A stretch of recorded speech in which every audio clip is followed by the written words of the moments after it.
중학교 태권도 부원의 사망으로 드러난 학교 체육의 성적 지상주의. 성적에 따라 지도자들의 재계약이나 임금까지 좌우되고 있어 비슷한 사고는 언제든 재발할 수 있다는 지적입니다.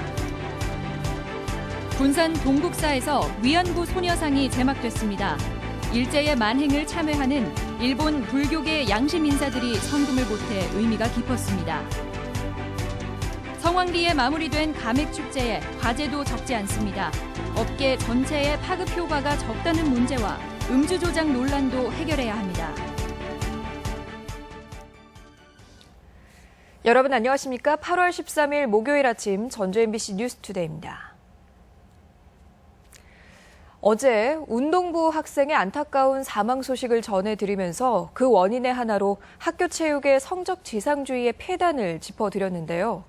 그런데 이런 병폐가 너무 고질적이어서 언제든 비극은 되풀이될 수 있다는데 문제의 심각성이 있습니다. 보도에 강동엽 기자입니다. 며칠 전 중학교 태권도 부원이 훈련 중 열사병으로 숨진 사고, 대회를 8일 남겨둔 상황으로 성적에 따른 부담감이 폭염 속 훈련이라는 무리수로 이어졌을 것이라는 게 체육계의 해석입니다. 이 대회가 원래는 6월 22, 23일 날 개최가 될 예정이었는데 그때 이제 정부로부터 그 메르스 때문에 중학교 1학년에 불과한 어린 학생들에게 그리고 이들을 가르치는 체육계 인사들에게 대회 성적이란 어떤 의미일까? 초등학교에서 14년째 육상부를 가르치는 박정아 씨는 항상 성적에 대한 압박감에 시달리고 있습니다. 1년 단위로 계약을 갱신해야 하는데 성적이 안 좋으면 재계약을 장담할 수 없기 때문입니다. 메달을 찰따는 지도자가 훌륭한 지도자로 인식을 받다 보니까 저희들도 성적에 대한 압박감이 있다 보니까 거기에 초점을 맞춰서 훈련을 할 수밖에 없는.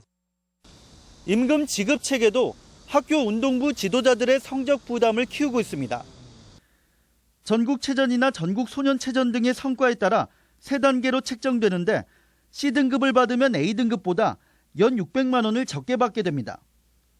임금 체계에서 어떤 경쟁이 없을 때는 어떤 지도자들이 어떤 좀 매너리즘에 좀 빠질 수도 좀 있고 열심히 노력하고 결과가 나오는 지도자에게는 좀 더 성과를 좀 더 올려주고 가르치는 학생들의 경기 성적이 지도자들의 일자리와 나아가 임금까지 좌지우지하는 상황. 지도자들은 무리한 훈련에 나설 수밖에 없다는 겁니다. 인석 함양할 수 있는 능력이라든가 또는 경기를 향상할 수 있는 종합적인 평가 잣대로 시스템을 관리하는 시스템을 개편을 할 필요성이 있다. 공부와 인성교육은 뒷전인 채 실적에 목을 맨 우리 학교 교육의 현실. 이를 바로잡지 않으면 비슷한 사고는 얼마든지 다시 일어날 수 있다는 게 체육 현장의 지적입니다. MBC 뉴스 강동엽입니다. 방학 중 교원의 일직성 근무를 폐지한 전북교육청에 대해 교육부가 제동을 걸었습니다. 교육부는 전북교육청의 일직근무 폐지 방안에 대해 노조 지위를 상실한 전교조와 협의해 내린 조치이기 때문에 위법하다며 이를 시정하도록 직무이행 명령을 내렸습니다. 일직성 근무란 방학 중에 교사들이 학교를 관리하는 업무로 전북교육청은 법리 검토를 통해 대응 방안을 찾겠다는 입장입니다. 광복 70주년을 맞아서 가뜩이나 긴장 관계인 일본에 대한 감정은 복잡할 수밖에 없는데요. 이런 가운데 평화의 소녀상이 군산에 건립됐는데 일본의 양심가들까지 뜻을 보탰다고 합니다. 고차원 기자의 보도입니다. 둘, 하나.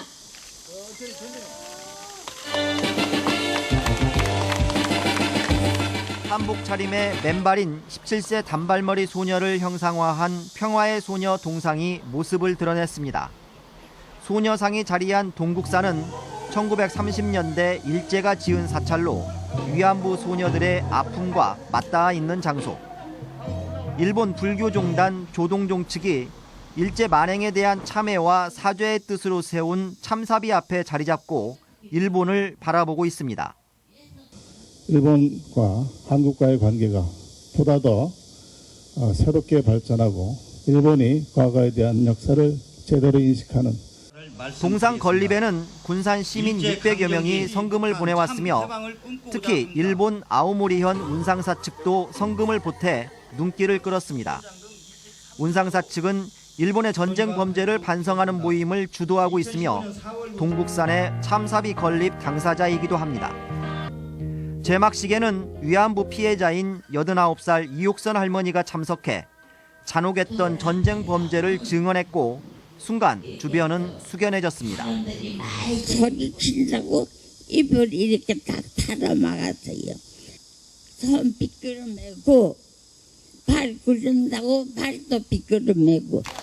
양식 있는 일본 시민이 동참해 광복 70주년을 앞두고 세워진 평화의 소녀상은 일제시대 수탈의 현장이었던 군산에서 우욕의 역사를 잊지 말 것을 조용히 외치고 있습니다.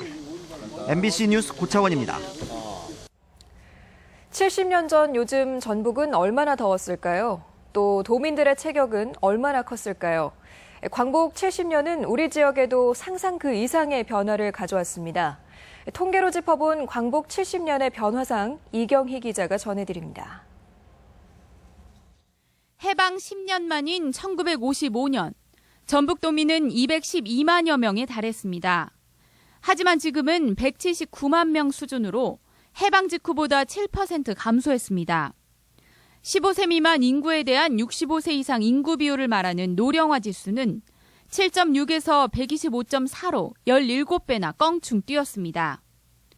체격과 건강 상태도 달라졌는데 남녀 모두 키가 훌쩍 커졌습니다. 17살을 기준으로 1975년도에 남자는 167.1cm, 여자는 156.3cm였던 것이 지금은 남자 173.4, 여자는 161.1로 6.3, 4.8cm 커졌습니다. 1948년도까진 위나 십이지장병이 사망 원인 1위였지만 최근은 암으로 죽는 사람이 가장 많고 안타깝게도 자살도 순위권 안에 진입했습니다. 산업 규모는 비약적으로 성장했습니다. 지역 내 총생산이 1985년도 11조 1천억 원이었지만 2013년에는 38조 9천억 원대로 30년 만에 3.5배 성장했습니다. 지역 내 산업 비중은 1985년도와 비교해 광제조업의 비율은 비슷하지만 농업 비중이 크게 줄고 서비스업이나 기타 산업이 절반 이상으로 늘었습니다. 자동차 등록 대수는 1958년 1238대였던 것이 지난해에는 80만 대를 넘어 652배 증가했습니다. 한여름 찜통더위가 예전보다 훨씬 심해졌다는 느낌, 통계를 보니 사실이었습니다. 지난 1947년 전주시의 연평균 기온은 11.4도였지만 지난해 13.9도로 2.5도가 상승했습니다. 숨가쁘게 달려온 지난 70년, 우리 일상에도 적잖은 변화가 있었던 70년이었습니다. MBC 뉴스 이경입니다. 군산시는 광복 70주년을 맞아 연휴인 내일과 모레 이틀 동안 근대역사 박물관을 무료로 운영하는 한편 다양한 체험활동과 공연, 기획 전시전 등을 마련했다고 밝혔습니다. 군산 근대역사 박물관에는 올 들어 매달 6만여 명의 관람객이 다녀가면서 군산 지역 원도심 활성화에 큰 몫을 하고 있습니다. 광복 70주년을 앞두고 대대적으로 태극기 달기 운동이 펼쳐지고 있습니다.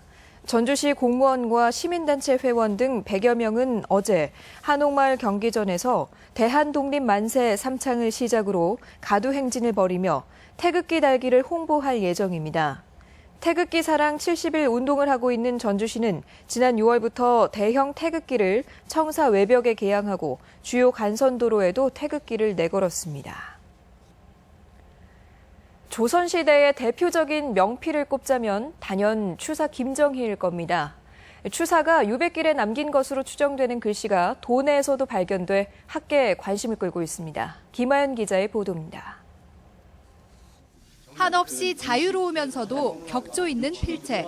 추사 김정희의 글씨로 추정되는 주련 11점이 고창의 한 가문의 제실 기둥에서 발견됐습니다. 추사체의 완성을 이루기 전인 1840년경 유배 직전에 쓴 글씨로 추정됩니다. 활용 점정인 낙관이 11점 모두 제 위치에 찍혀 있습니다. 추사의 그 특징이 잘 나타나고 있어요.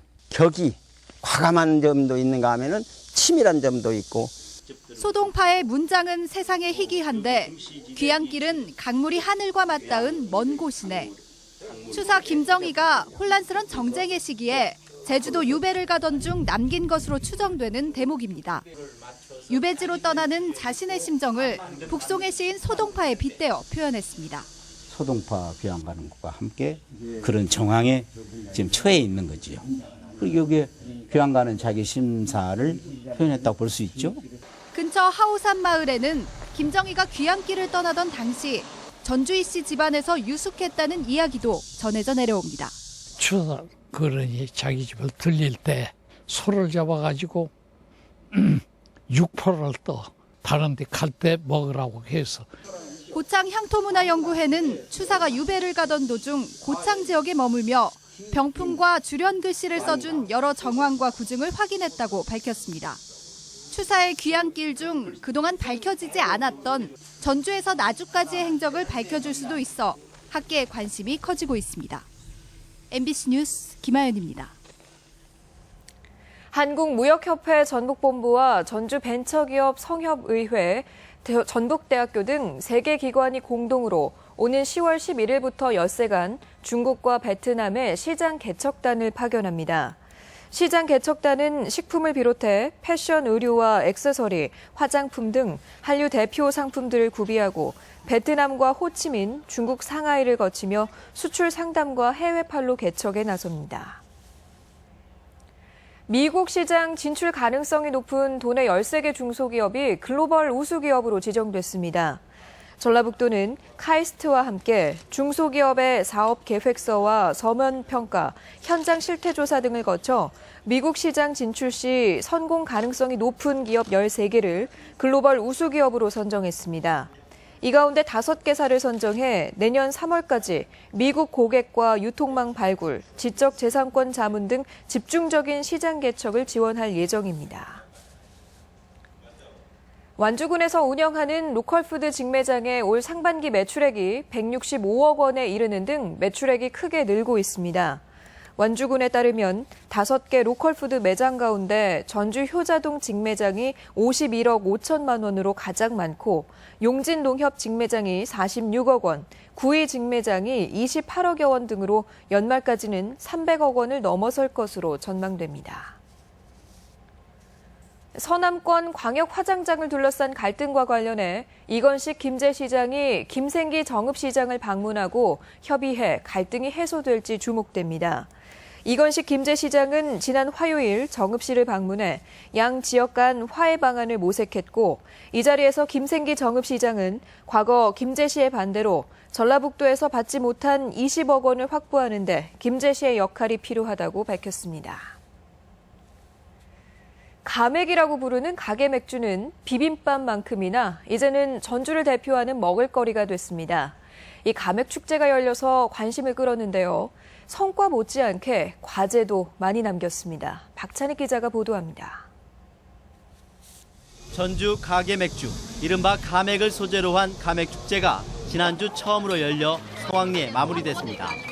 이틀간 등록한 참가자만 7,000명, 예상보다 많은 사람들이 몰리면서 준비한 안주가 동인할 정도였습니다. 내노라 할 만한 여름 축제가 없는 전주에서 색다른 즐길거리로 주목받은 셈이지만 풀어야 할 숙제도 만만치 않습니다. 우선 축제에 참가한 가맥집이 전주 시내 300여 개 가운데 8곳밖에 안 되다 보니 영세한 가맥업계 전체가 누릴 수 있었던 판매 효과가 극히 일부에 그치고 말았습니다.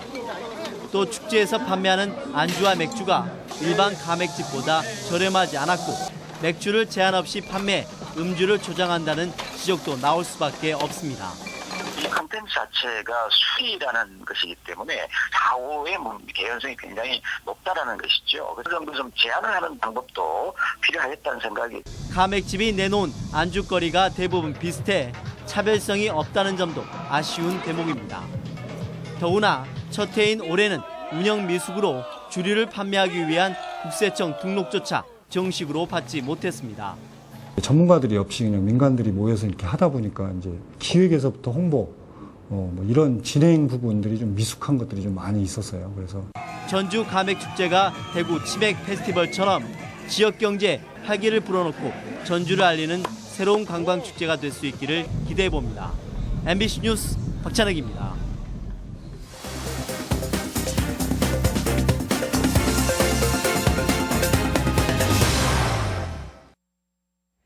남원이 자랑하는 전국적인 음식이 바로 추어탕이죠. 남원시는 최근 국내 대형 유통회사와 전국 어디에서나 똑같은 추어탕을 맛볼 수 있는 남원 추어탕 론칭 행사를 가졌습니다.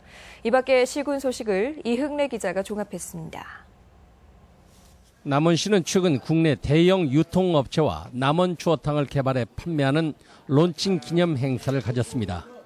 이번에 개발된 추어탕은 주 재료인 미꾸리와 시래기를 남원산으로 사용하고 남원 전통 방식으로 끓인 것으로 미생물 차단성 용기에 포장해 유통과 보관이 가능하도록 생산됐습니다.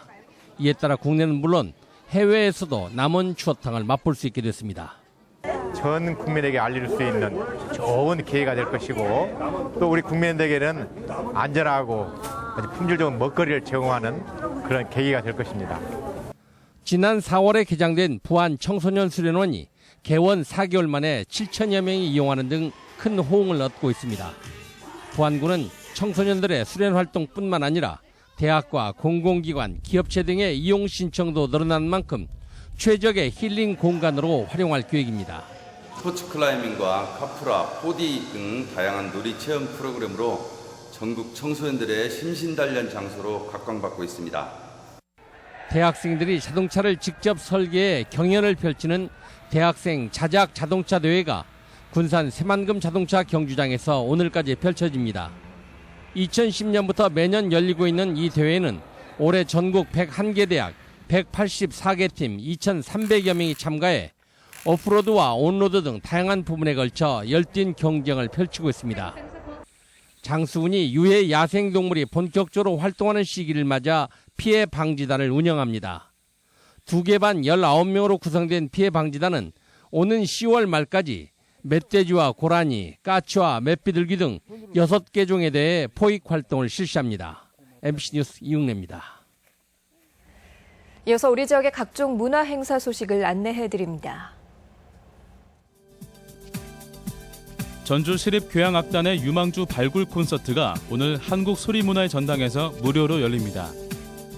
쌀을 주제로 한 다양한 장르의 시각 작품이 내일부터 20일까지 전북예술회관에서 전시됩니다. 전북 지역 항일 의병과 독립운동에 관한 특별전이 전주역사박물관에서 열리고 있습니다.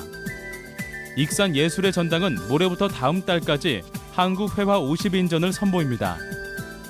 고창군은 오늘 고창읍성 앞 잔디광장에서 찾아가는 영화관을 운영하고 인기 영화를 무료로 상영합니다. 일본군 위안부 피해자들을 기리는 평화의 소녀상 제막식과 기념 콘서트가 오늘 전주 풍남문 광장에서 열립니다. 제12회 전북 민족예술제가 내일부터 20일까지 한국전통문화전당 등지에서 펼쳐집니다. 제20회 필봉마을굿 축제가 내일부터 사흘간 임실군 강진면 필봉문화촌 일원에서 개최됩니다. 제1회 흥북골 푸드축제가 오늘부터 나흘간 남원 인월시장 일원에서 개최됩니다. 국립무형유산원은 모레부터 30일까지 전주무형유산 한마당 행사를 진행합니다.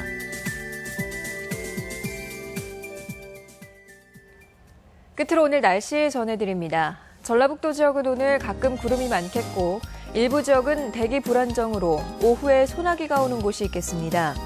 낮 최고 기온은 무주 30도, 전주 31도 등 29도에서 31도의 분포로 어제보다 조금 높겠습니다. 바다의 물결은 서해남부 전해상에서 0.5에서 1.5m로 일겠습니다. 전주기상지청은 오늘과 내일 아침에 내륙지방을 중심으로 안개가 짙게 끼는 곳이 있겠다며 주의를 당부했습니다.